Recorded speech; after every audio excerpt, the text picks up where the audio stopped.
Hello दोस्तों, तो आपका स्वागत है हमारे और स्टडी चैनल में।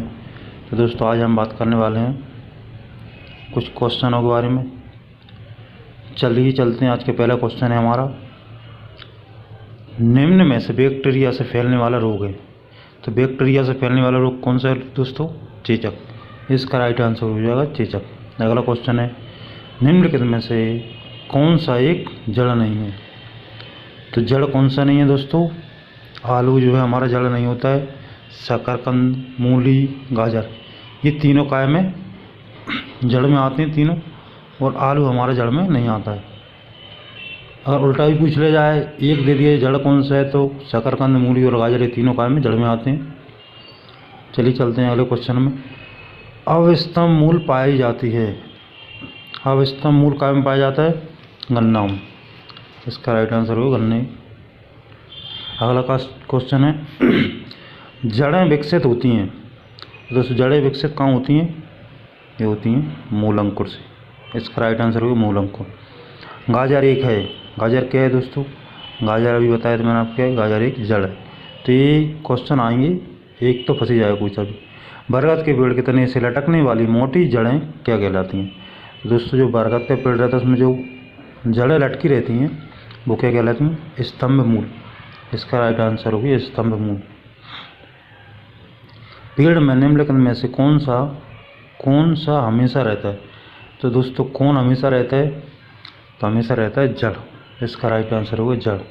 जड़ पेड़ में हमेशा रहती है। आलू का खाने योग्य भाग होता है।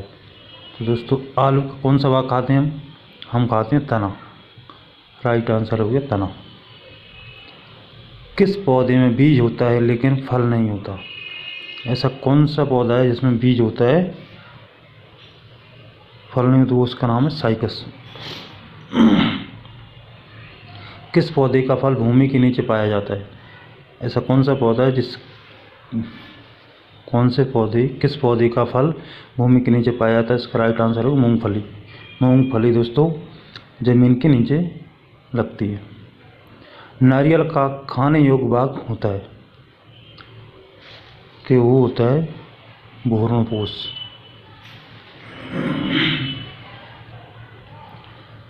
सर्वाधिक महत्वपूर्ण भोजन किससे उत्पन्न होता है? तो सबसे ज़्यादा भोजन उत्पन्न होता है हमारा फलों से। चावल का दाना क्या है? चावल का दाना क्या है? चावल का दाना है हमारा एक बीजीय फल। एक बीजीय फल है हमारा चावल का दाना। नाशपाती का कौन सा भाग खाया जाता है? नाशपाती का कौन सा भाग खाया जाता है दोस्तों? नाशपाती का भाग खाते हैं हम गुद्देदार पुष्पासन। मटर पौधा क्या है? मटर पौधा क्या है दोस्तों? मटर पौधा है हमारा शाक। मटर पौधा एक शाक है जो शाखाओं की तरह फैला रहता है। लौंग होता है एक। लौंग क्या होता है? लौंग होता है हमारा शुष्क पुष्प कालिका। शुष्क पुष्प कालिका। फूल गोभी के पौधे का भाग कौन सा भाग खाया जाता है?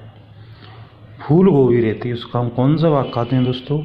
उसका खाते हैं हम पुष्पक्रम। पुष्पक्रम खाया जाता है। पौधे के किस भाग से कॉफ़ी प्राप्त होती है? तो पौधे के कौन से भाग से कॉफ़ी प्राप्त होती है? जड़ों से। विटामिन सी का सबसे अच्छा स्रोत है? तो विटामिन सी का सबसे अच्छा स्रोत आंवला होता है। तंबाकू की पत्तियों में होता है, तो तंबाकू पत्तियों में क्या होता है? निकोटिन। तंबाकू की पत्तियों में निकोटिन पाया जाता है। भारत की प्रमुख धान्य फसल है? तो धान्य फसल है दोस्तों चावल। दालें किसका एक अच्छा स्रोत है? दालें एक प्रोटीन का एक अच्छा स्रोत होती हैं। किस वनस्पति खाद्य में अधिकतम प्रोटीन होता है? तो अधिकतम प्रोटीन किस में होता है दोस्तों? ये होता है हमारा सोयाबीन में। सोयाबीन में सबसे ज़्यादा प्रोटीन पाया जाता है। निम्नलिखित में कौन सी फसल मृदा को नाइट्रोजन से भरपूर कर देती है? तो ऐसी कौन सी फसल है जो भूमि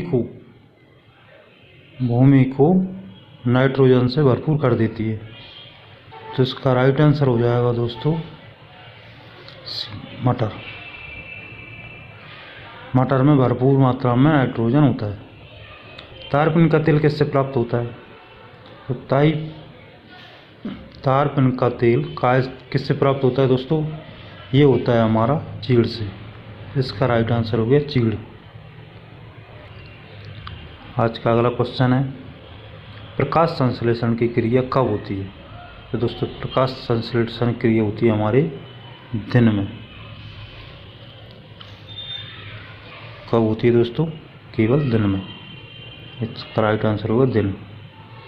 श्वसन मापन यंत्र क्या कहलाता है? श्वास को हम मापते हैं उस यंत्र को क्या कहते हैं? रेसिपिरोमीटर। इसका राइट आंसर हो जाएगा। लिटमस प्राप्त होता है, तो लिटमस कहाँ से प्राप्त होता है दोस्तों? लिटमस हमको प्राप्त होता है लाइकेन से। इसका राइट आंसर होगा लाइकेन। फल पकाने वाला हार्मोन कौन सा है?